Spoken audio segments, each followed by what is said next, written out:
Bago ang lahat, napakamura na lang talaga sa Shopee itong Oppo A53 mga kaibigan, dati ay mabibili pa sa 5,899. Ngayon ay mabibili na lang ng 2,918, ang laki pa ng storage, 12512GB na siya. Super affordable na lang po, kaya ano pang hinihintay natin, check out nyo na, pindutin lang ang link na nakapin sa comment section. Maraming salamat.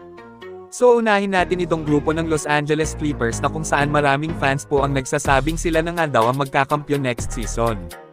Well, kung titingnan nga naman natin ang lineup nila ay talagang solid ito, napakalalim na, maging yung second unit lineup ng grupo ay parang starters na sa mata. Noong nakaraang araw ay sinabi ni Bradley Beal sa kanyang interview na talagang gusto na niyang magkampyon, at punto niya dito naniniwala siyang magagawa nitong makuha ang unang singsing sa Clippers.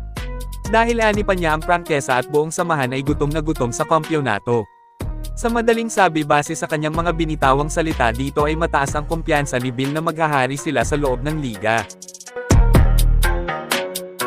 Ayon din kay CP3 ay may unfinished business daw sila ni James Harden, na alam naman natin na ang point guard at the Beard ay dating magkakampi sa kupo ng Houston Rockets. Ngunit bigo nga lang silang magkampyon doon, ngayong nasa parehong team na naman ang dalawa ay may tatapusin nga daw sila. Ayon kay CP3, yun ang magkampyon syempre. Kayong mga kaibigan, naniniwala ba kayo na kaya ng Los Angeles Clippers na magkampyon next season? Mag-comment lang po.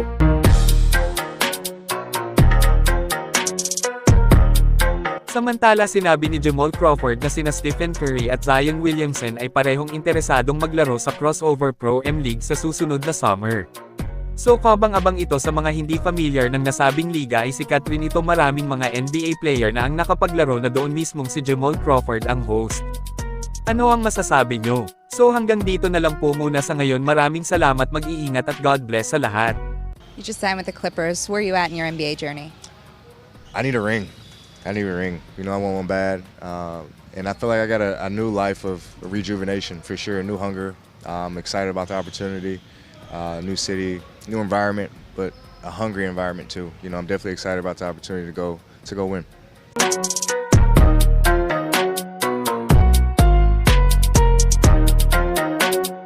You're listening to Trapula Beats, produced by Sahand Farshad.